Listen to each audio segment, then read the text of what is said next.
حضرت خبیب رضی اللہ تعالیٰ عنہ میرے پیغمبر کے صحابی ہیں، کافروں نے پکڑا، مکے سے باہر نکالا، لوگوں کو جمع کیا گیا، اب یہ پانسی پہ چڑھے گا، تختہ دار پہ چڑھے گا، پانسی کا پندہ لگے گا۔ پوچھا کوئی آخری خواہش؟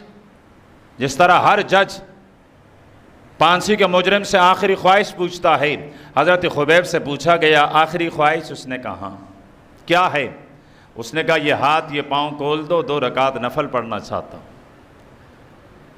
ہر مجرم کہتا ہے مجھے اپنے والدین سے ملواؤ، مجھے اپنے بیوی بچوں سے ملواؤ، مجھے رشتہ داروں سے ملواؤ، مجھے فلاں اپنے دوست سے ملواؤ، لیکن حضرت خبیب نے فرمایا میرے صرف 2 رکعتیں، 2 رکعتیں ادا کیے، اور 2 رکعت ادا کرنے کے بعد فرمایا ہم اصحاب محمد اس طرح کی نماز نہیں پڑھا کرتے ہیں، ہمارے نمازوں میں ایک وقت لگ جاتا ہے، لیکن میں نے یہ 2 رکعتیں مختصر اس لیے پڑھی ہیں کہ تم یہ نہ سمجھ جاؤ کہ موت سے ڈر گیا اس لیے لمبی نماز پڑھ رہا ہے۔ ہائی قربان جاؤ صحابہ کی جرت پر، صحابہ کی غیرت پر، کیسے لوگ تھے یہ۔ فرمایا اچھا خواہش پوری ہو گئی؟ فرمایا ہاں۔ اب تم تختہ دار پہ لٹکنے کے لیے، پانسے کے لیے تیار ہو؟ فرمایا جی بالکل تیار ہوں۔ انہوں نے کہا اگر ہم ایسا کر لیں کہ تجھے چھوڑ دیں، تجھے معاف کر دیں، اور تمہاری جگہ تمہارے پیغمبر کو، نعوذ باللہ خاکم بدہم، کہ اگر ہم تمہارے پیغمبر کو پانسی دے دیں تو تجھے منظور ہے؟ نہیں دے سکتے۔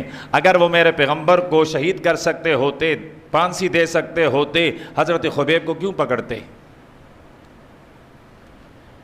حضرت خبیب نے فرمایا اچھا میں زندہ رہوں، میرا حبیب دنیا میں نہ رہے، یہ کیا ہے؟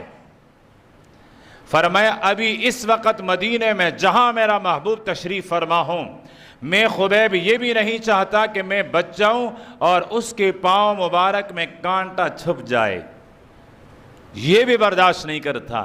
یہ ہے ایمان، یہ ہے محبت۔